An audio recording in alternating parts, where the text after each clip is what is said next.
stepdad cons me out of my laptop, so I con him out of his car. Here's what happened. Subscribe to Am I the Jerk on YouTube and hit the bell for notifications.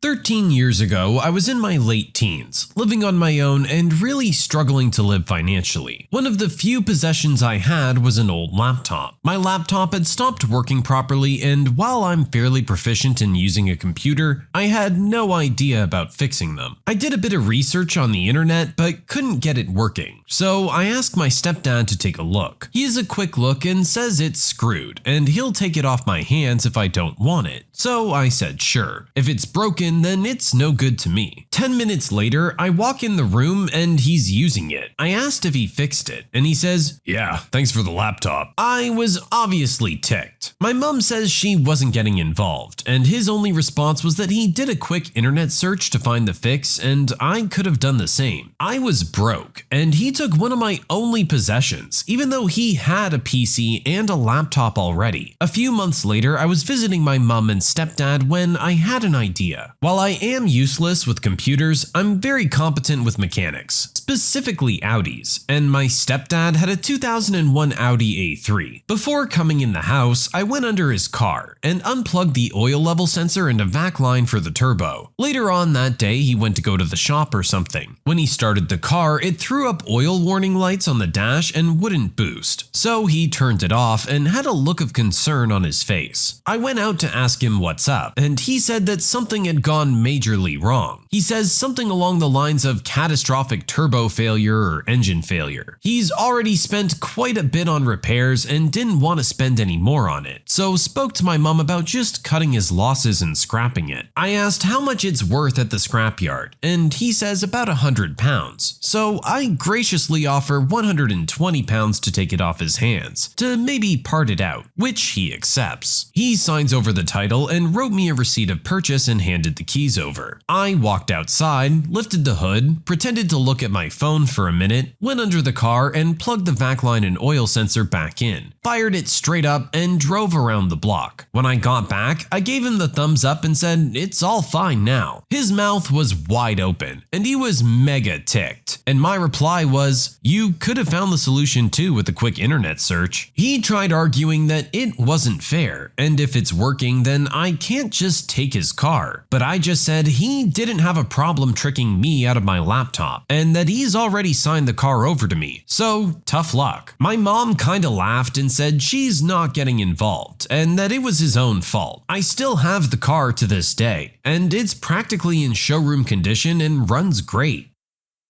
I would think as soon as you said that to him, he'd understand exactly what was up. He knows what he pulled with the laptop. He knows this is the exact same situation, except now the shoe's on the other foot. He already knows how it worked out last time. It's gonna work out the same way this time, and you've got all the official paperwork to prove that that car is now yours. I agree with your mom. He brought it on himself. Personally, I would have just taken the laptop back, but I guess you wanted to do one better.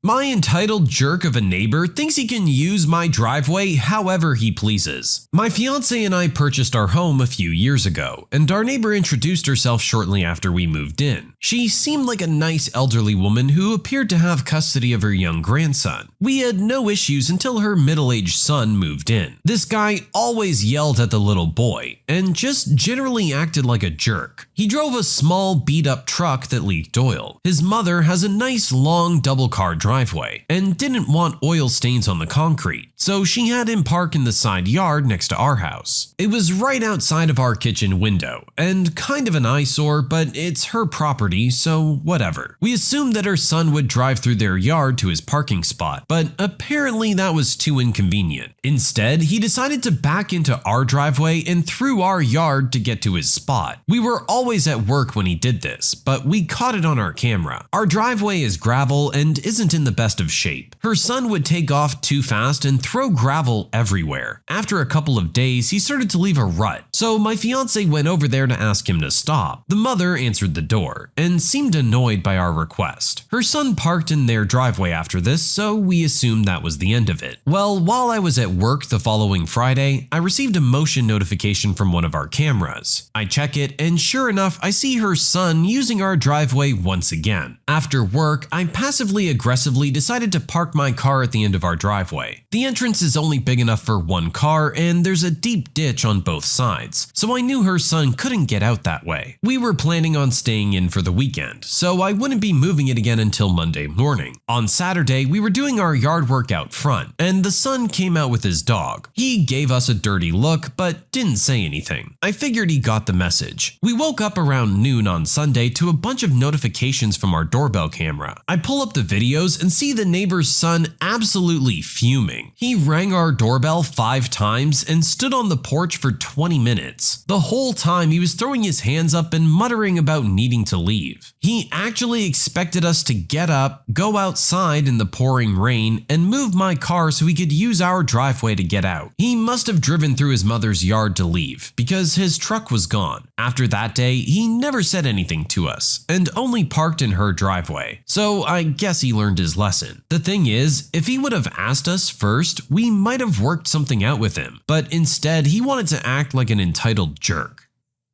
Sounds like, bottom line, this guy just needs to get a new truck. That would probably solve all the issues at hand. He'd then be able to park in the driveway at least, and this wouldn't be a problem anymore. Regardless, there's a problem when you take it upon yourself to just drive across your neighbor's lawn on a regular basis. Like our original poster said, if he had come forward and asked, maybe something could have been worked out. But he saw fit to use their driveway and lawn as he wanted, which just isn't right. It's not your property. You have to have respect for your neighbors.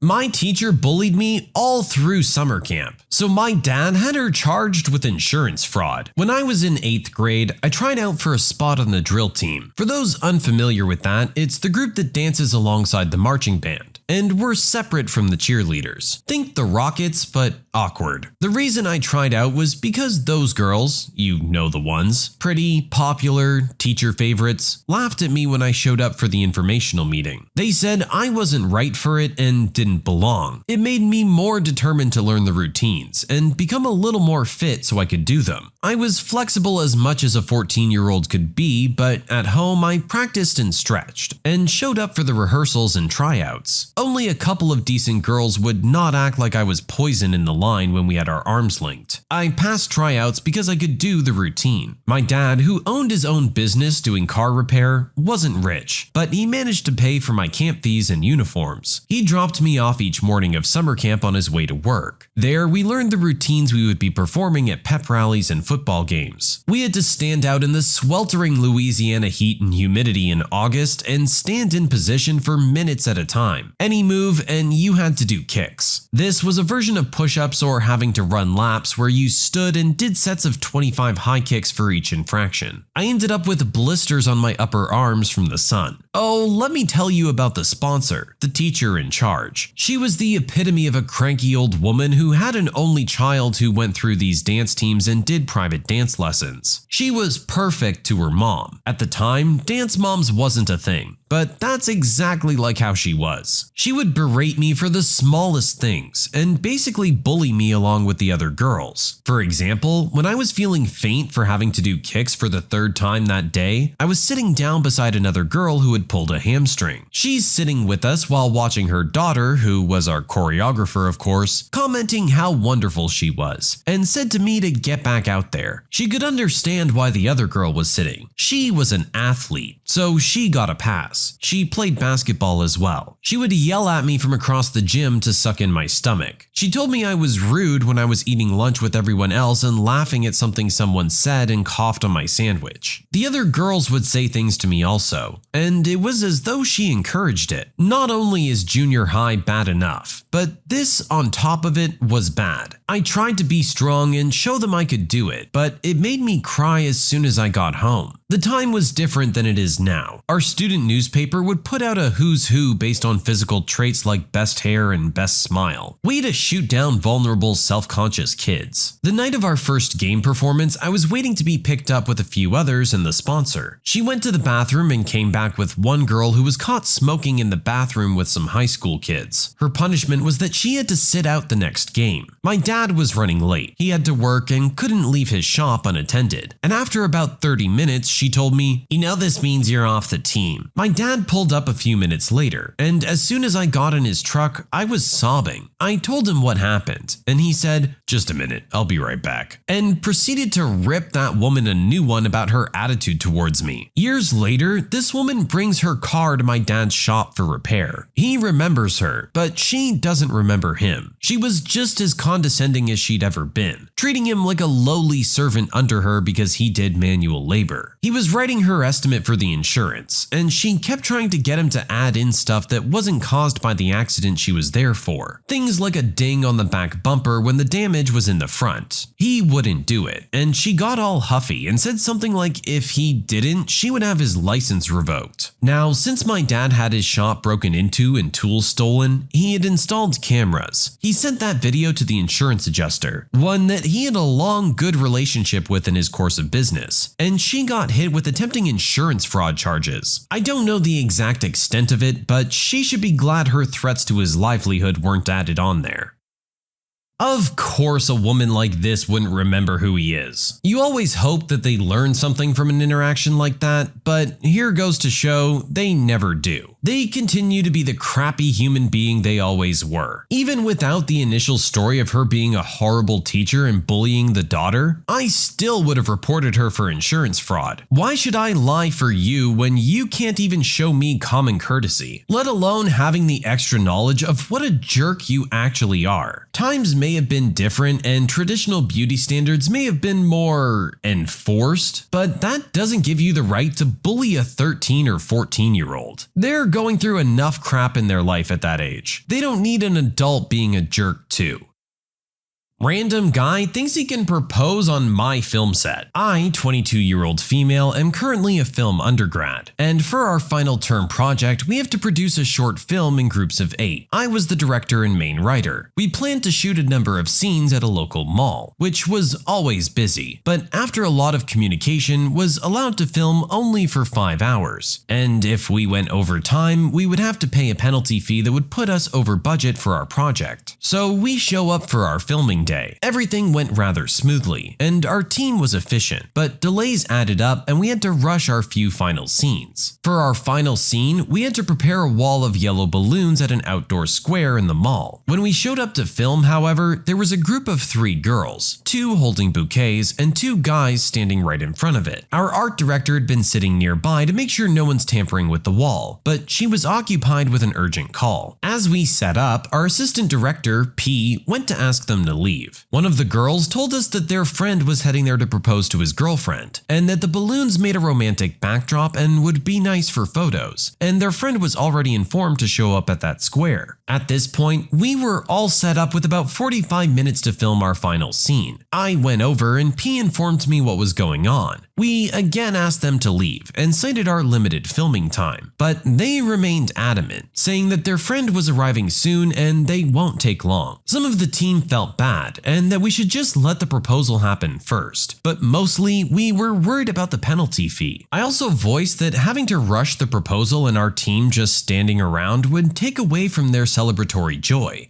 Plus, we don't have time for them to take photos and stand around and celebrate. I went back to ask them to leave, this time threatening to call mall security. The 5 of them got agitated and started yelling at me. P and our art director, G, came running, and we were trying to calm them down when their friend and his girlfriend show up. He came running over and asked what was going on, and after he learnt about the situation, started yelling along with his friends. All the while, his girlfriend was standing around awkwardly, having heard our argument, and their proposal now essentially ruined. Mall security showed up after G called them, and they very reluctantly left. We managed to finish filming the scene and cleaning up all our sets without any trouble before the given time. When I got home, I told my family about what happened over dinner. My mom and sister agreed with what we did, but my dad thought we should have let the proposal happen, saying it was a pity that we ruined the guy's proposal, and that it was our own fault for not properly allocating our time. Am I the jerk for not letting the guy propose on our film set? Okay, I would understand if this was something that he had planned for a long time and you guys were interfering, but it sounds like they just happened to walk past this and decided this was the spot it's gonna happen. You'd think once they realized that no, this is set up for a purpose and you can't be here, that they would just accept that. I'm sorry you guys have gone to the trouble to make plans to use this place in the last 5 minutes, but we've got a very limited amount of time and have paid money to use this space. You don't get to just come in and decide what happens. Honestly, the guy proposing should not be so upset. You didn't have a plan, and now you're upset that your plan that you came up with in 5 minutes is falling apart? Come on, just wait till you have to plan the wedding, buddy. I had to explain to my girlfriend that despite the fact that her name is on the lease, this apartment isn't hers. My girlfriend, 23, and I, 25, have been together for almost 2 years now. Back in May, she got a new good-paying job, and we signed a lease together for an apartment that I just moved into about 3 weeks ago. When we originally signed the lease, we agreed that I would move in July when the apartment became available, and she would move in November after having some time to live at home and save up some money. This will be her first time ever living out of her house, which she's very attached to as she's lived there her whole life, and has a very close relationship with her mom. Her dad died in high school, so her and her mom are very close. I had no problem with her waiting until November to move in. We agreed on that. Since then, she's been spending a lot more time at her house instead of time with me. She only stays at the apartment once or twice a week. She claims she's soaking up her final moments in the house she was raised in before she finally becomes an adult and moves out. Since we signed the lease, we've spent a lot less time together, as she soaks up these last moments at home. I've communicated that I wish we still spent more time together, and that I wish she wanted to spend the night more often, and start making this place feel like home. She always disagrees. Obviously, I'm paying the rent alone for the next few months since I'm the only one living here. The actual issue is that when she's here and we have people over, she refers to the apartment as our place. When I put something in a place she doesn't like putting a cleaner under the wrong sink, she claims this is her home too because her name is on the lease and she'll be moving in soon, so she should get a say in where things go. I guess I don't see it as fair for her to call it our place, when I've communicated nicely that I wish she wanted to spend more time over here, and she always shoots it down. I told her this isn't her place yet because she doesn't pay for it yet, and she only spends 1 or 2 nights a week here. She doesn't want to spend time here because she wants to soak up her final moments at home with her mom. So I told her if that's the case, then she has no say in where I put things or how I do things here. I told her it's my home and not hers yet. She said this really hurt her feelings and makes her feel unwelcome here. Am I the jerk for saying that to her? While I totally understand where you're coming from, I don't think it's something that should have been said out loud. You know that there's going to be repercussions for this. You guys are planning to move in together in a few months. Do you really want to have everything the way you want it just to rearrange the whole place when she comes in? If she wants to move something, let her move it. It's not that big a deal. I think maybe this is just coming from a place of spite. You feel a little slighted by the way she's been behaving and felt the need to make a comment. At the end of the day, I don't think this comment was productive at all, so I'm gonna have to go with it was a bit of a jerk move, but I understand why you're upset. I told my family to get the heck out of my house after they told me I should break up with my boyfriend after his sister just died. I, 28-year-old male, have been dating my boyfriend, 29-year-old male, for almost 4 years, and we're planning on getting married soon. My family and I have had tension because of my relationship, as they didn't want to accept me being gay. They eventually did, but I've still never fully forgiven them. My boyfriend is usually the happiest person around, but his sister, who's always been his best friend, died last month. He's been a mess for the past month, and I completely understand, and I've been there for him. He was there for me when my cat died, and considering his grief is most likely 100 times worse due to losing his sister who he's known his whole life, I want to be there for him completely. My family was at my house a couple days ago. I thought it was going well until they started saying how my boyfriend was being so dramatic over all this, and that I should break up with him. I started seeing red. Thankfully, my boyfriend boyfriend wasn't there to hear that, but I was furious. I asked them if they were being serious, and they said they were. I told them to get the heck out of my house and to leave me alone until they were ready to apologize. They stormed out, and everyone is ticked off at me, but I honestly don't care. All I'm focused on right now is being there for my boyfriend. That said, I do kind of feel like a jerk because they claimed it was for my sake, but I'm not sure. No, you were right to chew them out. I have a feeling this is coming from somewhere else. No decent person would think that that's the resolution to this issue, and would understand why someone would be so upset about something like that. I assume you've explained the relationship between the two of them to your parents, and they still choose to make a comment like that, which is just gotta be one of the most disgusting things I've ever heard. You're in a loving, supportive relationship, and your significant other is just going through a hard time right now. They just need some support. I'm glad you understand that, because at the end of the day, that's what matters. You know the value of your relationship. Your parents can go suck an egg. It's a really good thing your boyfriend wasn't around to hear that, or that could have led to a really tough relationship between them. When you subscribe, make sure to hit the bell to turn on notifications. Put the playlist on in the background to finish listening to all the stories, linked at the top of the description. And if you like Am I the Jerk, give Am I the Genius a shot, linked in the description as well. Either way, thanks a lot for watching, and we'll see you guys next time.